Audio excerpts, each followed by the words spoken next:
Paris, milieu du XIIIe siècle, au moment où Notre-Dame s'achève. Et sur ce monument, les étapes d'un progrès qui atteint son intensité maximale. Les fondations, 1163, 10 ans seulement après la mort de Saint Bernard et de Sugère. 1180, la prouesse technique qui lance vers le ciel les voûtes.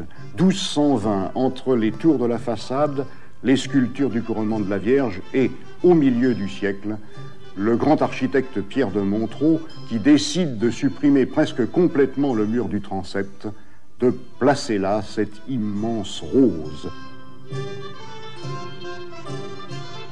affirmant que Dieu est lumière, que le foyer qu'il constitue fait rayonner la création tout entière.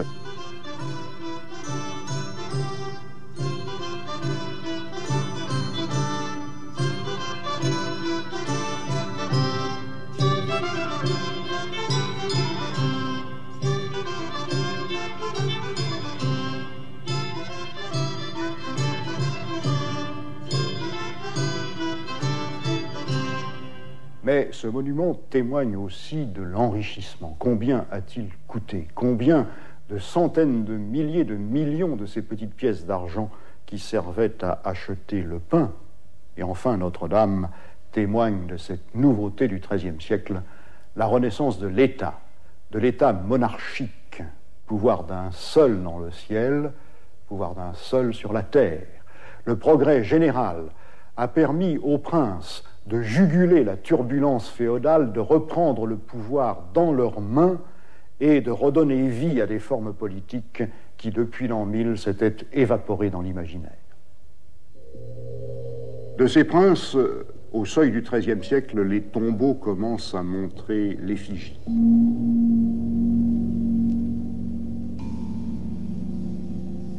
Voici dans l'église abbatiale de Fontevraud, en Anjou, couchés sur leur lit de mort, comme ils l'étaient pour la parade funèbre, des dormeurs.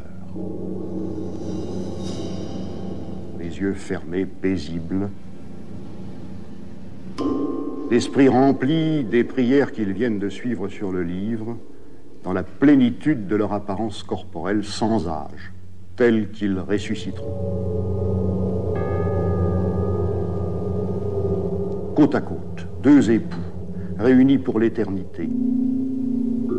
Aliénor, duchesse d'Aquitaine, Henri Plantagenet, comte d'Anjou par son père, duc de Normandie par sa mère, roi d'Angleterre par la victoire des armes et par le sacre.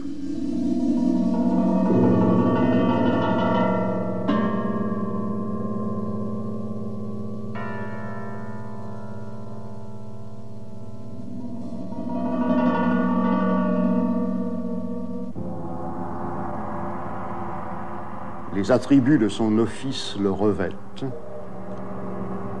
L'épée du combat, le sceptre de la justice, la couronne qui vient de Dieu.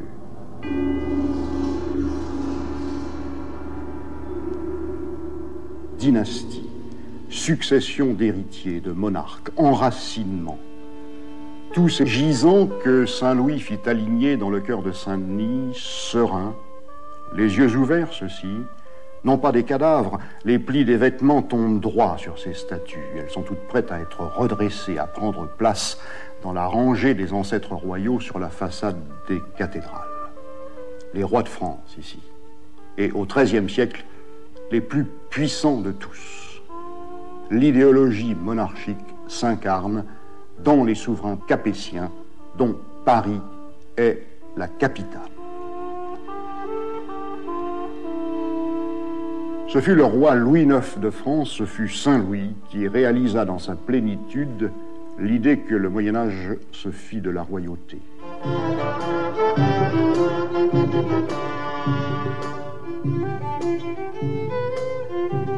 Il revit dans l'admirable biographie qu'écrivit de lui son ami Joinville, très vieux, dictant ses souvenirs, 30 ans après la mort du souverain. Et de ses mémoires, le plus beau manuscrit qui date du XIVe siècle contient les peintures que vous voyez. Elles représentent Saint-Louis tel qu'ont voulu le donner en exemple.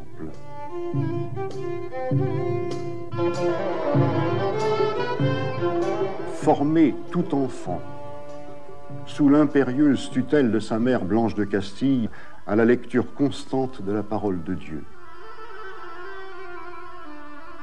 tenant la place du Christ, visitant les pauvres, les nourrissant de sa main par un geste qui est celui du prêtre distribuant l'hostie.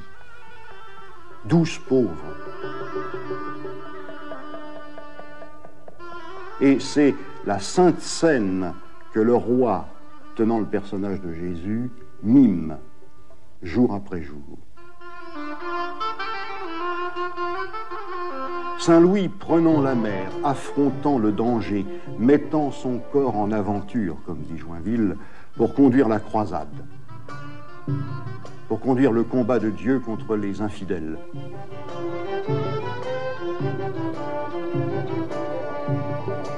Victorieux d'abord et puis vaincu, prisonnier comme le fut Saint-Pierre, mais délivré, visitant les uns après les autres tous les lieux saints de Palestine, dans les pas du Christ, son guide. Saint Louis avait fait acheter très cher à Constantinople une relique insigne, la couronne d'épines, et surtout pleinement symbolique de la conjonction entre la monarchie et le divin. Et un chroniqueur raconte, le roi avait la couronne d'épines de notre Seigneur, un grand morceau de la Sainte Croix, la lance, par quoi le côté de Jésus fut percé. Pour ces reliques, il fit faire la Sainte-Chapelle de Paris, en laquelle il dépensa bien 40 000 livres tournois et plus. Dépenses gigantesques. Je dis, pour en donner une idée, qu'en 1239, Saint Louis a fait acheter tout le comté de Mâcon et il paya combien? 10 000 livres seulement.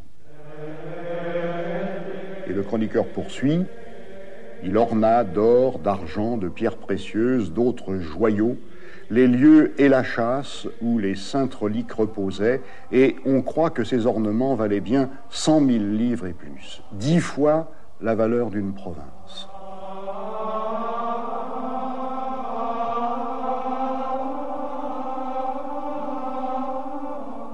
Toujours le même geste royal, donné à pleine main, le geste qu'avait fait Charlemagne. Et comme Charlemagne, une chapelle. Non pas ronde comme la chapelle d'Aix. C'est le plan de la Sainte-Chapelle et celui d'une cathédrale.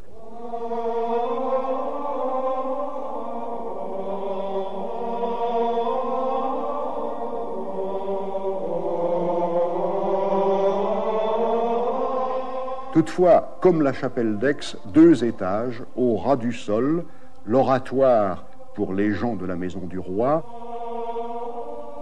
et au-dessus, plus près du ciel, le lieu où le souverain médite, environné de lumière, au centre de cette sorte de piège aérien tendu pour que tous les rayons du soleil s'y concentrent, transfigurés.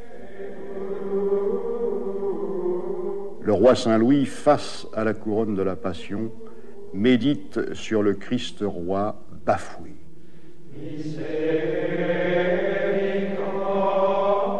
Et peu à peu, à mesure que sa vie s'avance, voyons dans son échec en Égypte le signe de son imperfection voulant la racheter. Ce grand garçon qui jadis aimait à rire, qui voulait que tous autour de lui fussent joyeux, bien vêtus, environné de franciscains qui lui parlent de pauvreté, d'abstinence, renonce.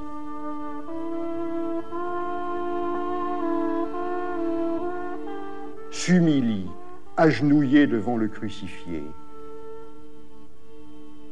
et puis décide de partir de nouveau vers l'Orient, malgré ses amis qui renâclent,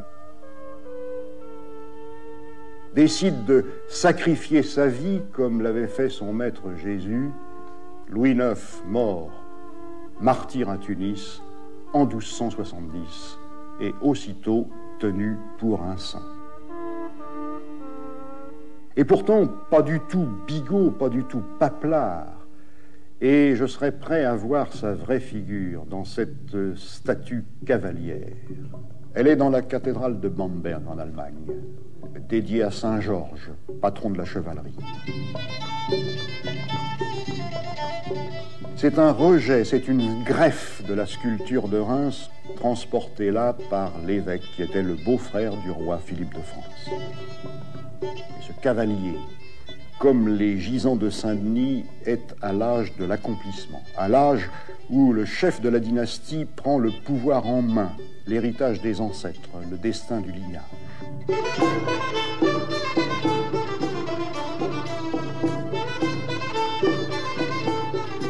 Viril, il est le porte-étendard d'une société qui est encore toute masculine. Il s'apprête à conquérir le monde.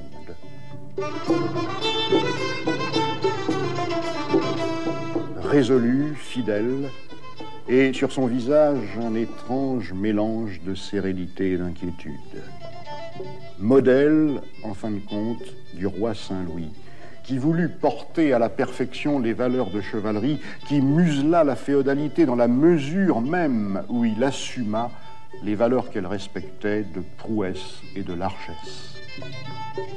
Saint-Louis qui enseigna à ses descendants à siéger seul pour dire le droit, pour rendre la bonne justice au sommet d'une pyramide hiérarchique.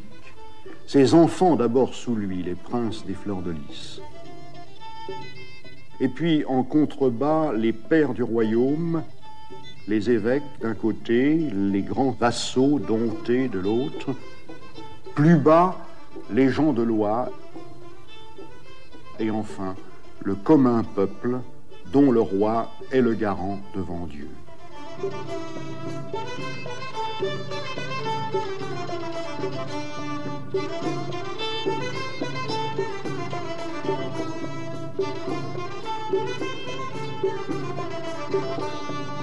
Mais n'oublions pas que Saint-Louis, si loin qu'il s'avança vers le mysticisme, ne s'est jamais incliné devant les prétentions des prêtres, et qu'il a toujours tenu tête respectueusement, vigoureusement à cet autre monarque en face de lui, le pape.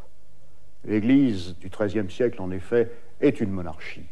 L'évêque de Rome domine tous les autres évêques. Il s'est arrangé finalement en 1250 à la mort de Frédéric II pour annuler l'Empire. Il prétend juger tous les rois du monde, souverain universel, couronné lui aussi, et non pas une seule couronne, 3 superposées sur la tiare. C'est un signe d'arrogance auquel le pape aujourd'hui enfin renonce. L'Église, un État, les fidèles des sujets soumis, contrôlés par la confession rendue obligatoire et par ce réseau de paroisses jeté comme un immense filet d'un bout à l'autre de la chrétienté, et au service de cet État, 2 milices pour dépister les déviations, pour maintenir dans la voie droite l'ordre des franciscains, l'ordre des dominicains, contraints à la docilité.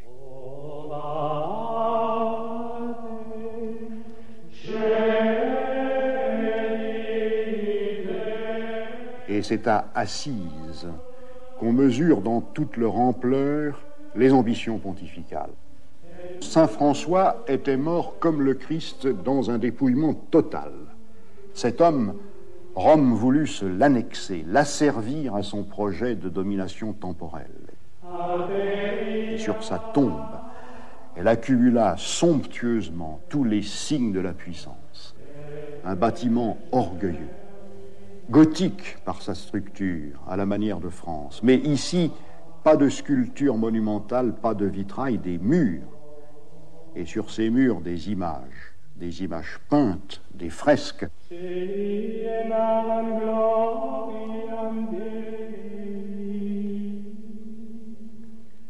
Les plus grands peintres du monde rassemblés, Cavallini, Cimabue, Simone Martini, les frères Lorenzetti, Giotto.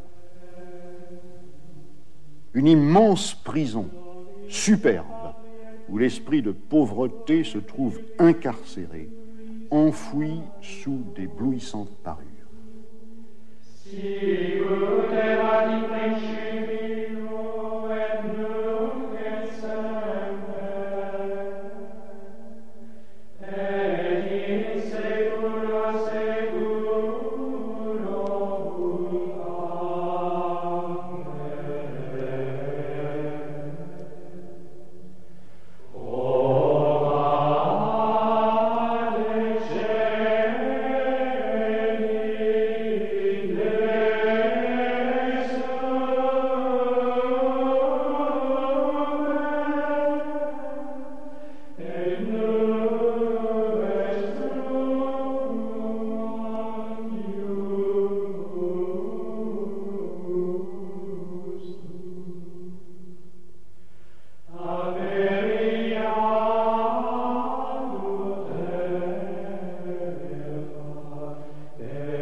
Toutefois, à l'heure où l'on décorait la basilique d'Assise, où la papauté avait finalement dû s'incliner sous le protectorat du roi de France, elle avait dû céder après de très violents affrontements.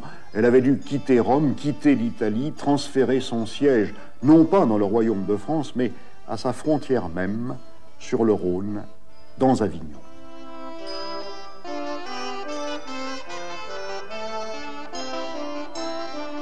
Mais de part et d'autre du grand fleuve, qui vint à bout de l'immense pont qu'on avait jeté entre les deux rives, deux forteresses.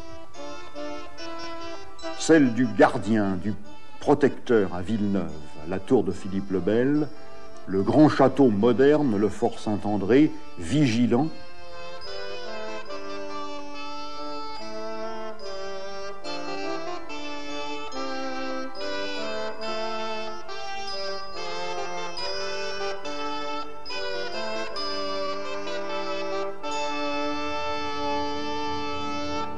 Et de l'autre côté, cette forteresse, celle du pape.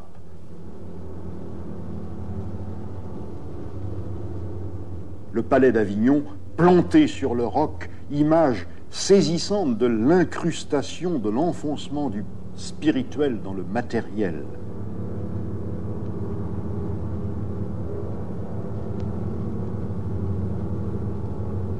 Bâtisse austère encore, bien sûr, dans son intérieur, comme un monastère cistercien, mais hérissée, crénelée, une citadelle arrogante, démontrant la volonté de puissance comme aujourd'hui les tours des grands établissements bancaires. Imprenable, fermée sur elle-même, un repère, une chambre forte, où vient s'amonceler par d'étroites fissures tout l'argent, capturé par la fiscalité tenace sur quoi repose l'empire des cardinaux.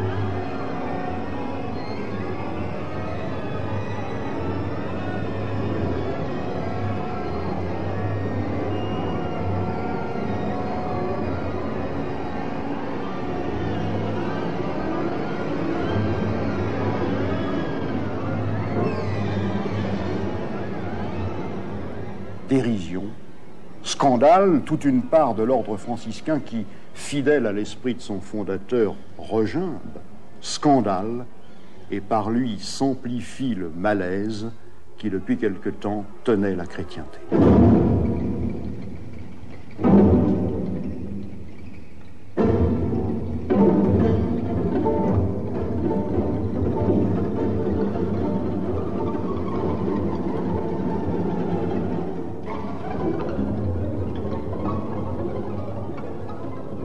Entre la construction de la Sainte-Chapelle et l'achèvement de la basilique d'Assise, je dirais dans les années 60-70 du XIIIe siècle, un tournant est pris. Et nous l'avons déjà senti, ce virage de Paris vers Assise, vers Avignon, vers les approches de la Méditerranée, du vitrail vers la grande peinture. Et ce tournant se manifeste d'abord par un trouble dans l'esprit des intellectuels, l'esprit des maîtres de l'Université de Paris. Ils découvrent, enfin traduite, la totalité de l'œuvre d'Aristote. Non plus seulement la logique, mais la physique, la métaphysique, le commentaire arabe d'Averroès, et c'est une découverte bouleversante, celle d'une explication totale de l'univers, d'un système cohérent, admirable, mais qui était complètement irréductible au dogme catholique, parce qu'il niait la création, il disait que le monde est éternel, parce qu'il niait la liberté de l'homme, il niait l'incarnation, il niait la rédemption, il niait tout. En 1255, le pape Alexandre IV commanda à Albert le Grand, maître parisien, une réfutation de cette philosophie, et 2 ans plus tard, il installa dans les 2 chaires principales de théologie de l'Université de Paris un dominicain, Thomas d'Aquin, et un franciscain, Bonaventure, 2 Italiens. Thomas a construit sur une pointe d'aiguille une construction extraordinaire qui parvient acrobatiquement à concilier le dogme et la raison. Vertigineuse, inquiétante, et en 1277, l'évêque de Paris condamne certaines de ses propositions. Fallait-il se résoudre à admettre que, parallèle au christianisme mystique, la voie où s'était engagé Bonaventure, il pouvait exister une province de la pensée autonome, librement ouverte à l'intelligence, au rationalisme? Fallait-il admettre la relativité de la pensée chrétienne? Or, justement, à ce moment même se découvrait aussi la relativité de l'histoire chrétienne, l'échec de la croisade, Saint-Louis mort à Tunis, les Grecs qui reconquièrent Constantinople et la Terre Sainte totalement, définitivement perdue lorsque Saint Jean d'Acre tombe. Plus d'espoir de venir à bout par les armes des infidèles. Ne valait-il pas mieux, comme déjà l'avait fait François d'Assise, aller vers eux les mains nues, parler, prêcher, remplacer les croisés par les missionnaires et par les marchands?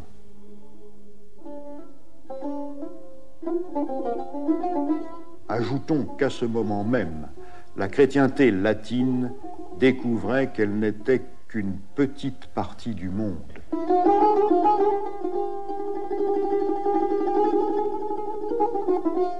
Que ce monde est immense.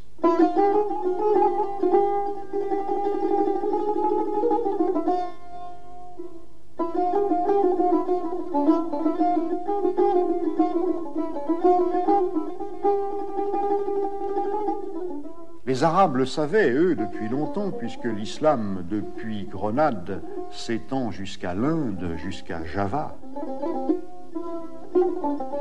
Et puisque le centre de la navigation musulmane est l'océan Indien, il n'est pas la Méditerranée. Cette Méditerranée, les marins de Pise, de Gênes, de Marseille, de Barcelone étaient devenus les maîtres. Ils en connaissaient tous les détroits, toutes les rives.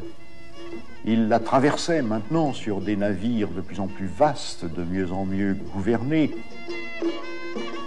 Ils apprenaient à dresser de la mer intérieure des cartes précises.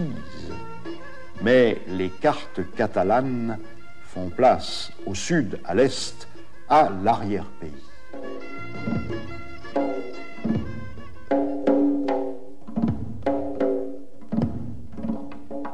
Et reconnaissant qu'il existe là, bien sûr, des peuples nus, des cannibales,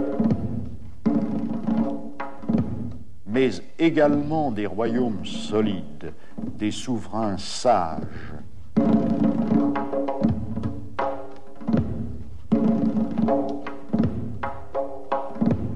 et que des régions lointaines d'où sont venus jadis, suivant l'étoile des 3 rois mages, arrivent régulières des caravanes chamelières chargées de produits merveilleux. Et reconnaissant aussi qu'il existe au bout du monde d'autres chrétiens et qu'il n'est peut-être pas impossible de convertir à la vraie foi dans le dos de l'islam l'ensemble de ces tribus pullulantes. Et des missionnaires franciscains déjà se sont enfoncés dans les profondeurs de l'Asie. Déjà, des marchands se risquent à remonter ces itinéraires jusqu'aux sources de l'encens, du poivre, des brocas. En 1271, Marco Polo, un Vénitien, se lance à son tour dans la grande aventure. Il accompagne 2 de ses oncles. le pape leur a remis des lettres pour les souverains mongols. Ils s'engagent sur la route de la soie à travers l'Asie centrale. Et de retour à Venise, 20 ans plus tard, Marco Polo rédige une relation de son étonnant périple. Seigneurs, empereurs et rois, ducs et marquis, comtes, chevaliers et bourgeois, et vous tous qui voulez connaître les différentes races d'hommes et la variété des diverses régions du monde, et être informés de leurs us et coutumes, prenez donc ce livre et faites-le lire. Livre des merveilles du monde. On l'appelle aussi le million. Fascination. En effet, sur ce texte, sur les enluminures de ce texte, celles que nous voyons datent du début du XVe siècle, des générations d'Européens rêvaient.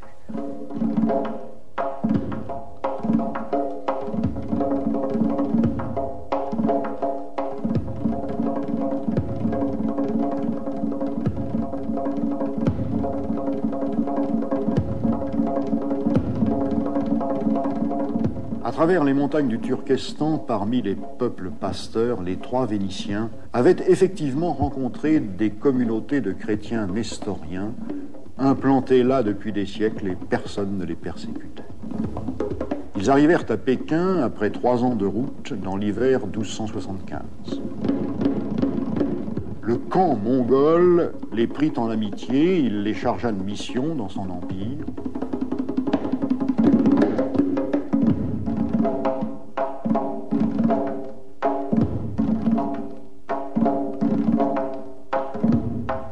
Ils parcoururent l'Extrême-Orient jusqu'en 1292, puis s'en revinrent par l'Indonésie, par la Perse, par Trébizonde.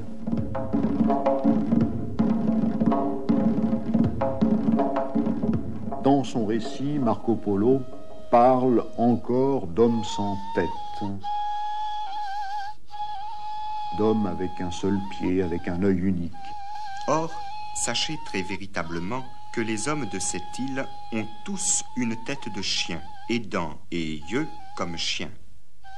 Ils ont assez d'épicerie, ils sont gens très cruels et mangent les hommes tout crus.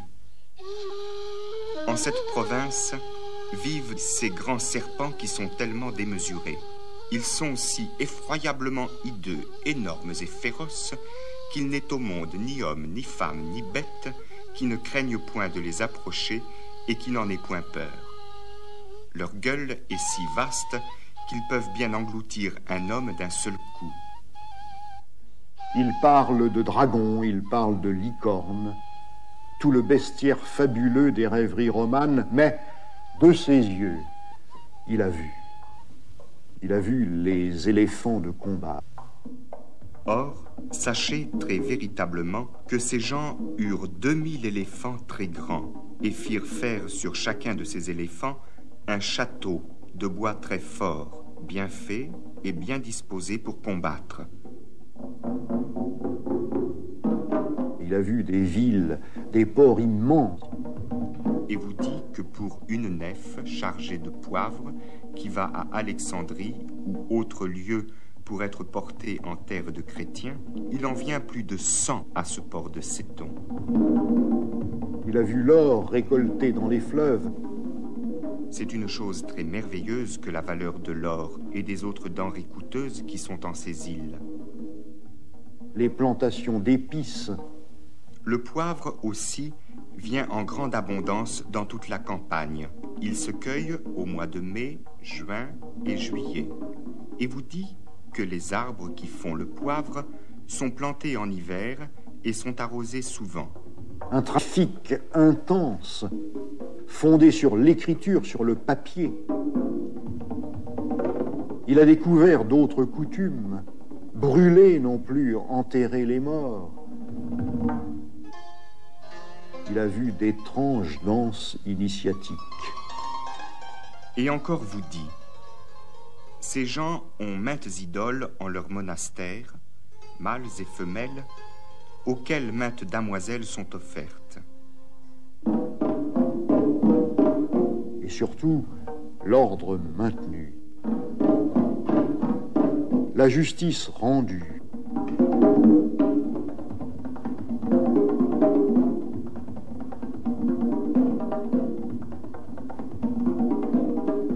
Des souverains si sages et si vaillants qu'ils les décorent des éperons d'or de la chevalerie.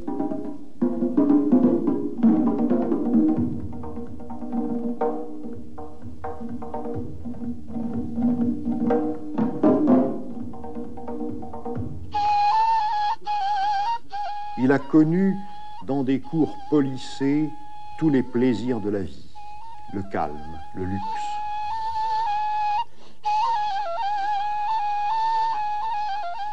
Et sachez encore que le grand Khan, de ses 4 épouses, a eu 22 enfants mâles.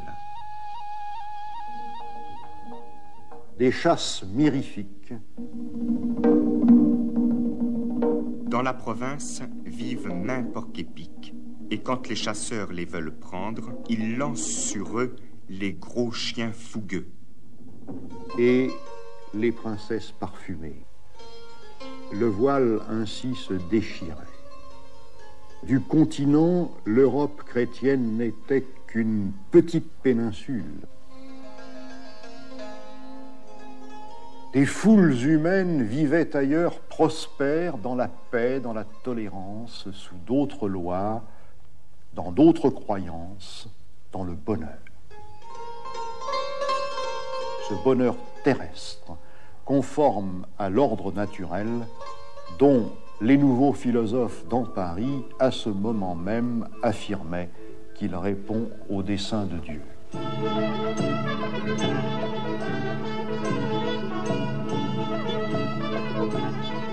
Et par cette découverte du bonheur s'explique aussi ce glissement que l'on remarque dans l'art des cathédrales et qui conduit à chercher d'abord la beauté formelle. À Reims, au milieu du siècle, Gaucher, le dernier des maîtres d'œuvre, met en place sur le portail majeur les grandes statues préparées pour son ornement.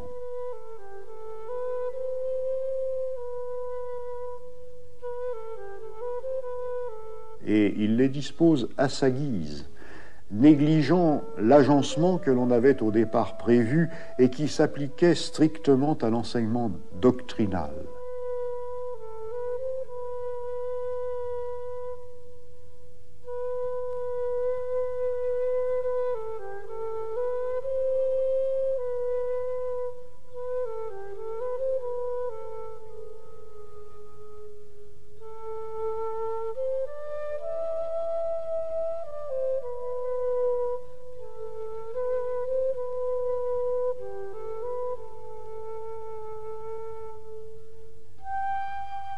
Ces statues, Gaucher incline à les traiter comme nous traitons dans les musées des œuvres d'art, en fonction de leur valeur plastique et non plus de leur signification. D'où vient l'accent nouveau sur ces figures admirables, ce sourire qui s'épanouit sur le visage de l'ange de l'Annonciation?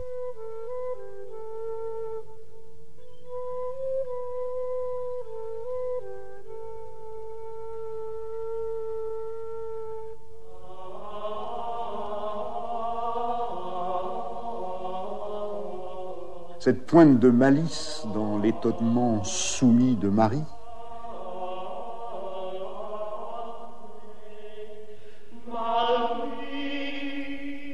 et sur la Vierge de la Visitation, ce drapé qui rappelle invinciblement celui dont les sculpteurs de la Grèce antique avaient enveloppé le corps des déesses. La perfection classique de ce visage. Esthétisme.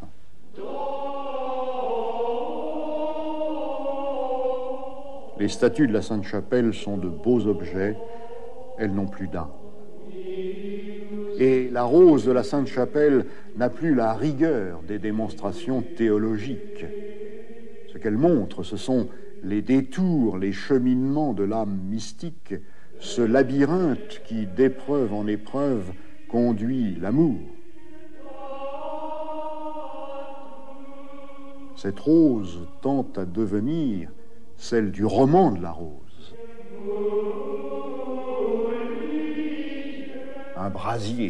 Un brasier où flamboie la joie de vivre heureux sur la terre.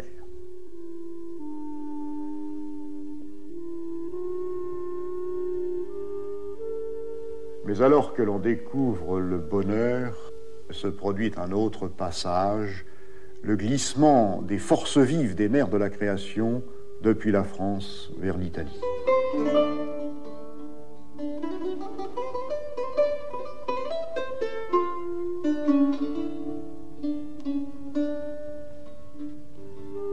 La France est paysanne. Sans doute à l'heure où meurt Saint-Louis, la draperie d'Arras est en plein essor, les foires de Champagne sont le carrefour des grandes affaires, mais la richesse de ce pays vient d'abord de la terre et la terre commence à s'épuiser. Plus de défrichement et dans les vieux terroirs déjà surpeuplés, les rendements agricoles qui fléchissent. Alors que la fortune, dans cette étape de la croissance de l'Europe, se fait marchande bourgeoise, elle se fait italienne parce que par l'Italie parviennent les trésors de l'Orient, l'or, la monnaie d'or que l'on frappe à Venise, à Gênes, à Florence. Et les maîtres de l'économie nouvelle entraînante, ce sont les banquiers. Les banquiers de Florence, de Sienne, serviteurs indispensables des grandes monarchies, du pape de Rome ou d'Avignon, du roi de France.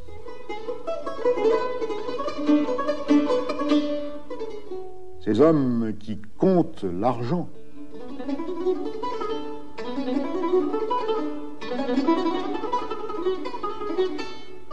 Semer l'argent, faire qu'il circule toujours plus vite, qu'il fructifie, ne penser qu'à cela, qu'au profit. Confiant à l'ange gardien la ville. Cette cité Orvieto, Sienne sur les fresques de Lorenzetti.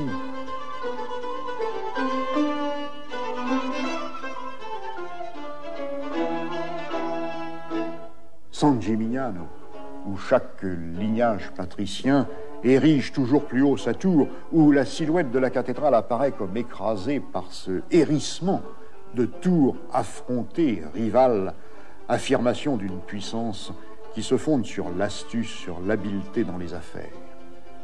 Concurrence maîtrisée difficilement par le droit, par les palabres, sur la place, sur ce forum au harangue où se forge l'esprit civique.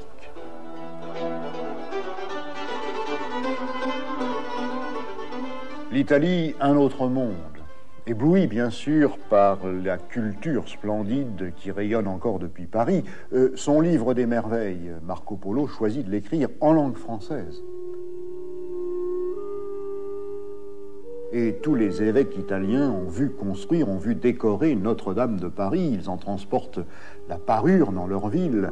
Les marchands italiens font commerce des objets d'art parisiens qu'admira Giotto.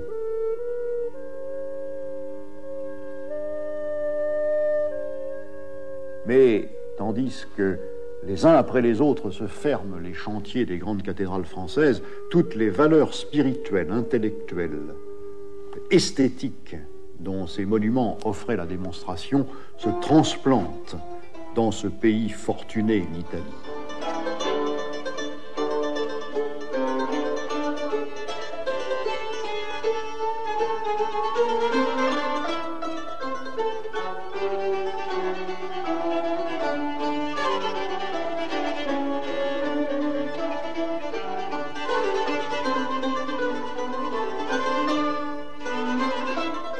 Ce pays les convoite, il s'en empare, mais il se les approprie, il les intègre à ses propres traditions.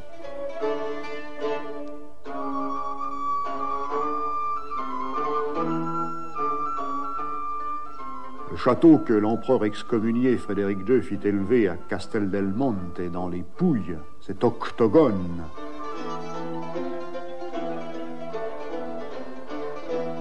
flanqué à tous ces coins de tours octogonales, ressemble à la couronne de Charlemagne, à la couronne d'Othon le Grand, et il est la négation même de l'acuité translucide de la cathédrale française.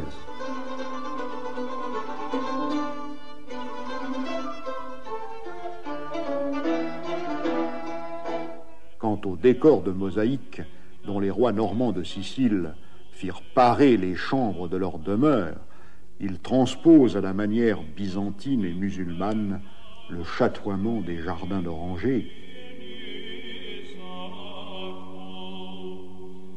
Il environne les raffinements du plaisir charnel de tout ce qu'il y a de plus brillant.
Combien étaient-ils en Italie ceux que Dante appelle épicuriens et qui doutaient de l'immortalité de l'âme?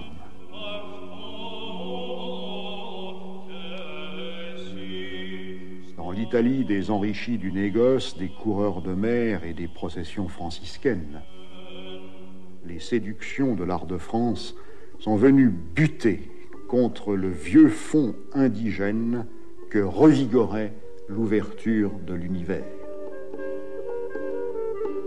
Devant les verrières, devant les flèches de l'art gothique, se dressait solide, parfaitement équilibré, opaque, à Florence, dans l'église de San Miniato, dans le baptistère de Saint-Jean, des murs couverts de marbre polychrome comme le Panthéon de la Rome antique.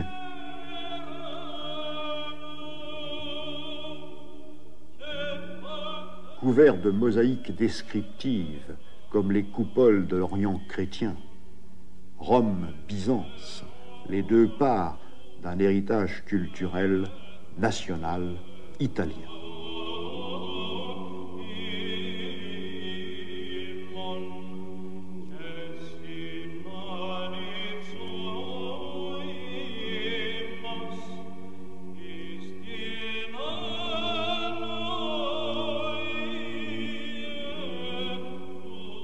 Dante, lorsqu'il écrivit la Divine Comédie, exilé, loin de Florence, rêvait nostalgique de son beau Saint-Jean, le baptistère.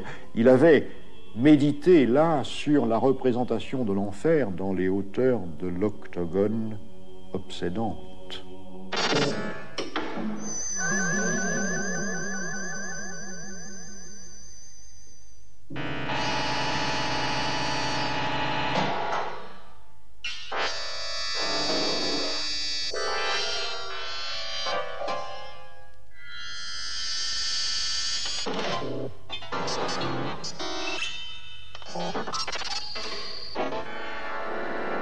Son poème, il faut le voir comme une cathédrale, la dernière. Dante l'a fondée sur la théologie scolastique, celle de Paris que les prédicateurs dominicains de Florence lui avaient révélée. Et comme les cathédrales de France, la Divine Comédie mène pas à pas vers la lumière divine selon les hiérarchies de Saint-Denis et par l'intercession de Saint Bernard et de Saint Bonaventure. Dante, qui admirait les troubadours de France, ses maîtres, hésita. Composerait-il son œuvre, comme Marco Polo, dans la langue de Paris? Mais il décida de l'écrire en toscan, donnant à l'Italie son propre langage littéraire. Et lorsque il place au plus profond de son enfer avec le traître Judas, Brutus et Cassius, parce qu'ils ont trahi César, Dante érige le monument d'un triomphe, le triomphe de l'Italie, l'Italie impériale et romaine. Et il est à la racine d'une renaissance, la grande, celle qui rejeta complètement l'art de France, l'appelant gothique, ce qui veut dire barbare.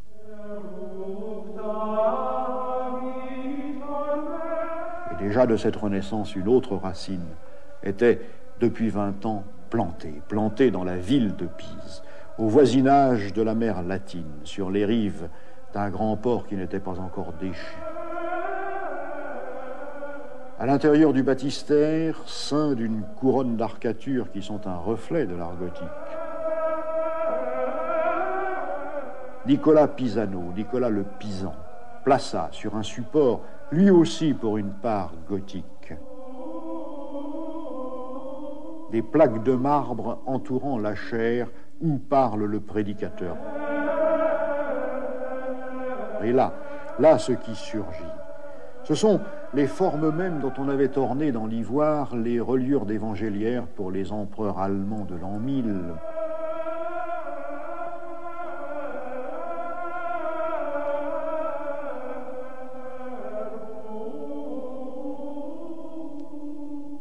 Mais la résurgence sort d'une source beaucoup plus profonde, autochtone, indigène, celle-ci. Ce sont les chevaux des triomphes d'Auguste qui ressuscitent, l'aigle impérial, le tumulte ordonné des sarcophages romains.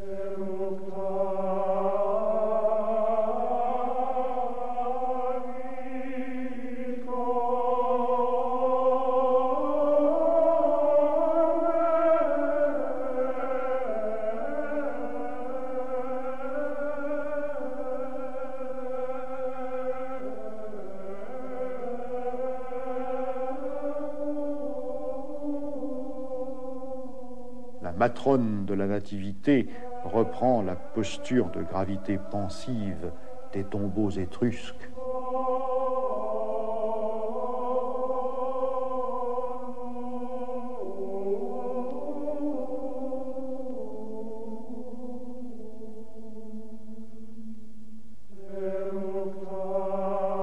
Et la cariatide est placée là, figure de proue, appareillant pour un nouveau voyage.